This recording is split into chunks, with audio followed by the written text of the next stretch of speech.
Hello, we welcome you to Rotary today. So we'll turn the time over to Jake Harburg to introduce Governor Leckman. I'm from the Springville Club, and so just next door, and some of you have attended our meetings in the past. And so, but I would really honored to be here with Dr. Leckman. I was with him last week at the Provo Club, and just took a few minutes to kind of read a few things about him. He's a very decorated, I guess you could say, surgeon in Salt Lake City. He's in private practice as a surgeon up there. He was the past president of the Salt Lake Rotary Club, and has also been an assistant district governor. He has been the District Polio Plus chairman from 2008 until just last year in 2018. He regularly organizes trips for Utah Rotarians to India, where they participate in the Rotary's greatest project, which is to end polio. He'll share some photos with us here that are pretty touching of administering some of that vaccine to the kids all over the world. And he also was awarded the Rotary Foundation Certificate of Excellence in 2015 for his service to the cause of eradicating polio. He was the 2005 Doctor of the Year, also the past president of the Utah Medical Association. 2008 was given the Utah Business Magazine, honored him as Healthcare Hero. He's also the chairman of the Board of Citizens for Climate Education, an organization that empowers and constitutes to educate elected officials about climate change and the pathways to a clean, livable future. Past chairman of the board of directors of Results. Results is an educational fund organizers dedicated to creating the political will to end the worst aspects of poverty. And he continues as director and a longtime volunteer of that organization. In 2001, Dr. Leckman helped initiate the Health Access Project, a program with the mission to improve access and coordinate comprehensive health care for low-income, uninsured individuals in Salt Lake City. And as a result of this, which is really cool, more than 600 physicians and 9 hospitals in the county have provided free health care to qualified individuals, which has totaled thus far over $22 million in donated health care to those that are in need in the Salt Lake County. In the 2014, in recognition of this effort, he received the Surgical Volunteerism Domestic Award from the American College of Surgeons. Scott has also had several experiences serving as a volunteer, as a surgeon, as a civilian working with the U.S. Navy. He has operated on the USNS Mercy after the tsunami in northern Sumatra, Indonesia, and in Mississippi after Katrina, in Papua New Guinea, and the Salmon Islands, and more recently in Latin America on the USNS Comfort. He has taught laparoscopic surgery in Mongolia and hernia repair in Nigeria, Peru, Cambodia, Ecuador, and Thailand. He was also awarded the Utah Medical Association's Community Service Award in 1994. In 2005, in recognition of his contribution to the community, he received the Utah Minutemen Award from the Utah National Guard. He was named the Rotary District's Rotarian of the Year in 2010 and 2011. He obtained a Doctorate of Medicine degree and his surgical training at the University of Utah. The University of Utah School of Medicine Alumni Association has named him their 2016 Distinguished Humanitarian. He is the father of 2 sons. He's also a Paul Harris Society member, a major donor, and a Bequest Society member and a benefactor. With that, I'll turn the time over to him. Let's give him a round of applause. I want to thank you all for your club, for all the service you do in this community, and for the leadership that you've helped provide the district. You know, Lana, an AG, and Aaron helping with youth exchange in the district, and Rich, and I'm sure I'm forgetting somebody else, but the role you play not only in your community but in the state on a district level is very much appreciated. So on the left is a good friend of mine, Catherine DeVries, and she is an amazing woman. She just retired recently as a professor of surgery pediatric urology at the University of Utah. And she spent her entire career going around the world teaching surgeons techniques in pediatric urology, mostly low-income countries she would go to. And she has been a pioneer in a relatively new field called global surgery. And the idea here is to get surgery and anesthesia to the 5 billion, that's with a B, 5 billion people on the earth who don't have access to timely surgery and anesthesia. Now, in fact, she wrote the first textbook. Now, on the right is her daughter, Jenna, and like her mother, is just a wonderful human being. This photo was taken 3 years ago, and she had just finished medical school and was starting a fellowship in global surgery at the University of Utah. And since this photograph, she got married. In May, Catherine sent me an email, and I'm going to read through the email, and so bear with me as I do this. On the subject line, she put in gratitude. And you'll realize by the time I get to the end what an incredible person she is. Dear Scott, I wanted to let you know about Jenna. Last Saturday, Jenna and her husband, Keelan, were vacationing in Hawaii and walking back from a waterfall when Jen was struck by falling rocks and died instantly. She was 6 months pregnant. We had been planning happy times with a new baby boy, but now we're in Hawaii waiting permission to bring her their ashes back. We're stunned, but holding each other and holding together. The Visitor Aloha Society of Honolulu, VASH, has been a godsend. They were started by the Rotary Club of Honolulu, and I can't say enough about how they've helped us. They came to Keelan even before he had left the scene. They've helped us navigate the medical examiner and mortuary process. They've found a beautiful space and counseling for us to process, have arranged a beautiful dinner for us when none of us had the presence of mind to eat, and they've stayed with us throughout. I am so very grateful to VASH, Rotary, our loved ones near and far.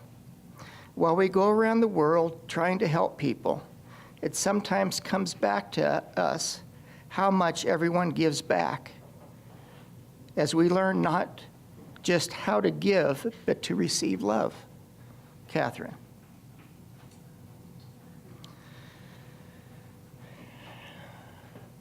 You know, there's hardly a day that goes by that I'm not moved by the actions of Rotarians.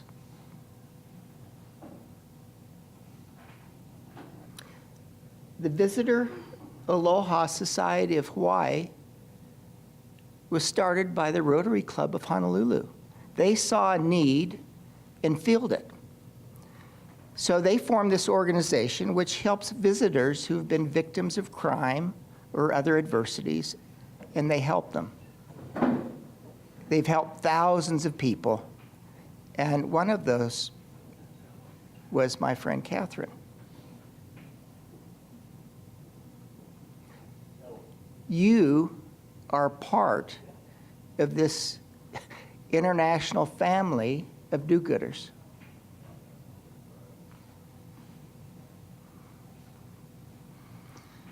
I have this smartphone, and I've had a smartphone for many years, and I imagine you all have too. I have probably 60 apps on this phone, and I use 6. I know this is an incredible device. And I know maybe 2% of what this thing can do. Before I was a Rotary Club president, I don't think I knew 2% about Rotary. I'm hoping I'm up to about 25% now, but I'm not sure. I am a selfish person. I'm also a selfless person. And I notice that I like myself better when I'm selfless. Rotary helps me be that person. This is Mike Young. Are you familiar with YESCO signs? So that's his family. And so in March, I took my 8th group of Utah Rotarians to India, where we get to participate in Rotary's greatest project, the eradication of polio. Last year, we had just 22 cases, lowest number in history. So Mike's giving this child the oral vaccine. So when we go there, we go to a poor neighborhood, and we make a lot of noise. We hold a rally, and we walk through a neighborhood, and we pass out flyers letting parents know that the next day they can have their child immunized. This is Shahab Saeed, also past president of the Salt Lake Club. And here he is passing out flyers.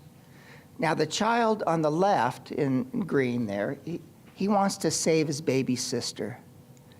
But Shahab is just too busy mugging for the camera to give a flyer to this kid. So again, we're in neighborhoods that they're not used to seeing tourists.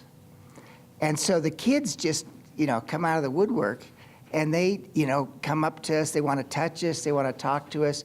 They've never seen anything so strange. And so we feel like rock stars. Of course, without the music and the drugs and the sex. But other than that, we feel like rock stars. So I have gotten so many gifts from Rotary. Getting to go to India and immunize kids. Would I have thought of eradicating polio? Would that idea have come to my brain? No way. Thought would never have occurred to me that I should do that without Rotary. On the top right there, that's a toilet block. So it's a concrete building with 4 or 5 toilets in. And so we partnered with a Rotary Club, the Salt Lake Club partnered with a Rotary Club in India, and we built 13 toilet blocks in 13 different schools for girl students. Turns out girls don't go to school if they don't have separate toilet facilities. It's like, really? Would I have done that without Rotary? I might have known it was a problem, that girl students aren't going to school because of lack of toilet facilities. I might have known that was a problem. And I probably would have thought, somebody ought to do something about that. But with Rotary, I could do something. Even dictionaries. You guys do dictionaries. Would I have thought, I should buy some dictionaries and give them to 3rd graders? Would I have thought of that? Not a chance. All these things have happened in my life because of Rotary. Here is your president, President Barry Rassin, first president from the Caribbean. He lives in Nassau. And this is at the International Assembly, which I got to attend as a district governor-elect. We have 537 district governor-elects from all over the world. And I mean all over the world. We're in more places than the United Nations. We're in 200 countries and geographic, territories. And 537 district governors come together, meet in one hotel, and we get together and try to figure out how to make the world a better place. Amazing opportunity. Here, President Rassin is introducing the theme, Be the Inspiration. I love this. The people I've gotten to meet is just amazing. At the International Assembly, in a breakout session, I sat next to the district governor-elect from Lebanon. I told him, gee, I'm the district governor from the entire state of Utah. And he said, my district is 9 countries on 3 continents. And it's best if the district governor speaks English, French, and Arabic, which he did, of course.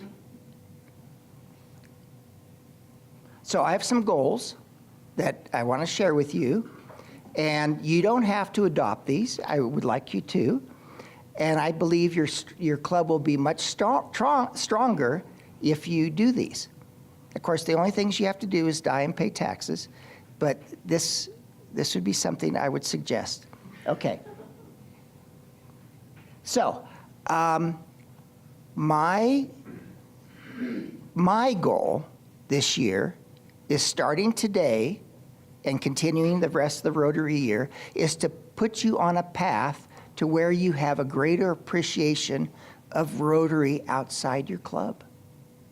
I know you get Rotary, you get your club, you get your community, and I would like you to have a greater appreciation of what else is out there for you. So one thing we're going to do is we're going to introduce a program that other districts have done for years that we never have, and those are friendship exchanges. And that's where we send a team of Rotarians and spouses to another foreign district, and they send a team to us, and we take care of them when they're here. And I can't imagine a better place to host Rotarians than the state of Utah. I mean, we have like the perfect district. We have so much to show people. I'd like you to engage in a global grant. And I'll talk a little bit more about the Rotary Foundation, but I think it's just brilliant the way we match up a host club and an international club, do a project together. Attend district conference. How many people have been to a district conference before? Okay. Attendance is terrible, and I don't understand. People, I mean, the conferences are so great. I mean, people would pay $500 or $600 to hear the same stuff at the Salt Palace, you know, at some conference. You know, it is so, they're so well done, and I guarantee that it'll be worth your time. And I can guarantee it because I'm in charge. Okay. The RI convention. How many people have been to an RI convention? Go. You will blow your mind. It is just so incredible. In June, I went to Toronto. More than 25,000 people from all over the world. And you can go up to any one of them and talk about Rotary. They want to know what you're doing.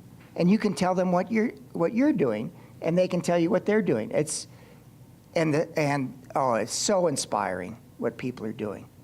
And this year, in June of 2019, it's going to be in Hamburg. How cool is that? So June 1st through the 5th, get it on your calendars and start figuring out today how you're going to get yourself there. I can tell you, your idea of Rotary will be totally transformed if you go to an RI convention. Now, have you guys planted trees this past year? We've got one of our projects coming up. Okay, perfect. So I would love to have you plant a tree for each Rotarian between now and June 30th. You know, everybody loves trees, right? Trees are good. Rotary citation. Okay, this is each president, RI president, comes up with goals that you can pick and choose from.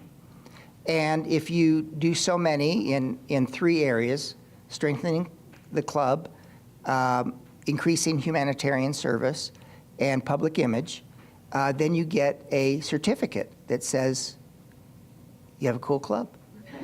Okay? And, not that many clubs do it. And the reason to do it is not to get a piece of paper that says your club's cool. The reason is what you get by achieving your goals is not as important as what you become by achieving your goals. I guarantee your club will be stronger if you set goals and do it. Friendship exchange. So these are in the works. Argentina, Japan, India, Taiwan. If you'd like to be on the outgoing team or host incoming folks, let these people know, the chairs know. And this is in the district newsletter. If you need any help with the trees, let Tim Brown know. I love this Warren Buffett quotation. Someone is sitting in the shade today because someone planted a tree a long time ago. That's what you guys do, not just with trees, but your other projects. I mean, you're thinking of the future. Okay. Now, one thought that I've had is, you watch the news. And it's pretty depressing, usually. This is a picture of Syria. Can you imagine the suffering? Now, there's some suffering that you can't avoid, that isn't preventable. Like Jenna's death, I don't know how you prevent that. But there's a lot of suffering in the world that is preventable. And you watch the news, and it's like we've got war in Syria, we've got Yemen, Afghanistan. We have families fleeing for their lives, jumping into boats, at great risk to try to escape violence. Refugee camps. It's just, and so I've wondered, I do my Rotary projects. We help some people. Am I just kidding myself? And the answer is no. That's totally the wrong way to think. Okay, I refer you to Nicholas Kristof. He's a columnist at New York Times. His first column this year was entitled, "Why 2017 Was the Best Year in Human History." It was the best year in human history. This is a great website. ourworldindata.org. Back in the 1960s, more than half the world's population was living in extreme poverty. Today, that's 10%. In the 60s, more than half the people in the world were illiterate. Now that's 15%. Huge progress. And look at these numbers. Number in extreme poverty decreased 217,000 today, and another 217,000 tomorrow, and the next day.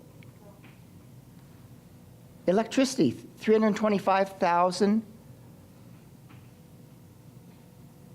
get electricity for the first time every day. Clean water, 300,000 get clean water for the first time every day. Huge. I mean, a lot of good things are happening. Now, it doesn't happen by accident. It happens because people work hard to make it happen. Our project, I know there are 36,000 Rotary clubs in the world. We're all doing our part, and the world is getting better. Now, it isn't automatic, and it's not linear. A lot of it's 2 steps forward, 1 step back, and we've got lots of problems that need solving. Lots. And the world's getting better. Now, in his column, he says pessimism is counterproductive and simply empowers the forces of backwardness. Have you ever been around a pessimist? What a waste of time. Pessimists, ooh, the forces are just too much for me and anyone else. I give up, I surrender. I don't have to do anything. I'm just going to lay on the couch. Just get up and walk away when you're around those people. Shimon Peres, optimists and pessimists die the exact same death, but they live very different lives. Isn't that the truth? Okay, Alex Steffen, he's an author and futurist. Optimism is a political act. Those who benefit from the status quo are perfectly happy for us to think nothing is going to get any better. In fact, these days, cynicism is obedience. I choose to be optimistic. And I have to choose. And I have to do it every day. The easy thing would be say, oh, it's just too hard. I'm going to lay down. But I choose not to. Progress was never led by a pessimist. Okay, I'd like to talk to you about your Rotary Foundation. The Rotary Foundation. This is an incredible foundation. Charity Navigator, it's an independent group that grades foundations. They give it 4 stars out of 4 stars. You can't get better than that. Then they look at the financial reports, they look at accountability, transparency, and then they give it a number. They give the Rotary Foundation 100%. You can't get better than 100%. It is one of the finest foundations there is. And so I just went through the website and looked at some other ones, some other foundations you may be familiar with. March of Dimes, 73%. Susan G. Coleman, 81%. Sierra Club, 91%. American Red Cross, 84%. American Red Cross, that's a great organization. World Vision, awesome organization, 88%. Great organization. And your Rotary Foundation is 100%. So you can be confident that when you send a check to the Rotary Foundation, it's going to be used well. The other thing I love about it is 3 years, the money we send in, 3 years later, it comes back to the district. That's the money that we use for district grants and global grants. And with the global grants, we can get matching monies. So the Centerville Farmington Club, over the last 20 years or so, they've put in $40,000 or $50,000 into global grants projects. And they've got that matched to a total of $2 million worth of projects. So I think the other half, when we send them, I think that other half goes to Farmington Centerville Club. So this is what I love, and there's a lot of demand for that grant money that, from the district. So remember that when you're sending a check to the Rotary Foundation. I love this. The 6 areas of focus of the Rotary Foundation: clean water and sanitation, maternal and child health, basic education, literacy, economic development, disease prevention and treatment, and peace. All these things have to do with peace. You can't have peace when mothers and babies are dying. You can't have peace if people don't have clean water. You can't have peace if people are illiterate. I think Rotary is and will be a key in achieving peace in the world. Do you think we can depend on our political leaders for peace? I don't think so. You know, I look at Israel and the Palestinian Authority. Are their leaders interested in peace? Boy, it sure doesn't seem like it. But people want peace. Who's going to determine peace? I think it's civil society. And what better civil society organization is there with the reach that we do? You know, Rotary brings Mormons and non-Mormons together. It brings Republicans and Democrats together. It brings Muslims, Jews, and Christians together. All the culture of the world. I mean, you go to an RI convention, you'll see everybody there. And what do we have in common? We have Rotary. Carl Wilhelm Stenhammer, he was a former RI president. He said, if all 17-year-olds had a chance to be a Rotary Youth Exchange student, there would be no more war. You know, I believe him. I was in Chandigarh, India, sitting in the back seat of a car, sitting next to the secretary of the Chandigarh Rotary Club, and we were going to visit a global grant project that we had together. And he told me, young guy, mid-30s, he told me that he had been a Rotary Youth Exchange student. And I said, well, where did you go? And he said, Pakistan. I said, Pakistan? Really? What did you learn? He said, we should never be at war with Pakistan. That's what I learned. We have the same history, same culture, speak the same language. There's no reason we should ever be at war with Pakistan. So some important dates. So, district conference, May 9th through the 11th. It's in Salt Lake City. I know you know the way to Salt Lake City. Come. It's at the Marriott, across the street from the Salt Palace. You won't have to pay $600 at the Salt Palace. You can just come to the Marriott. Hamburg. How cool is that going to be? Figure out how you can get there. I took this photo. I didn't know what I had until I scrolled through my pictures later. So Jenna's death reminds us we don't have forever. In fact, we never know when our ticket's going to get punched. So what do you want to do before you die? What would you find meaningful?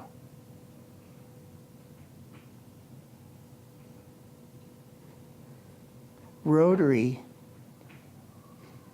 increases your impact in the world manyfold. I'll leave you with the wisdom of a 15-year-old girl. How wonderful it is that no one need wait a single moment before starting to improve the world. You don't have to wait. So, be the inspiration. Be the inspiration to your club, be the inspiration to your community, and be the inspiration to the world. Thank you very much.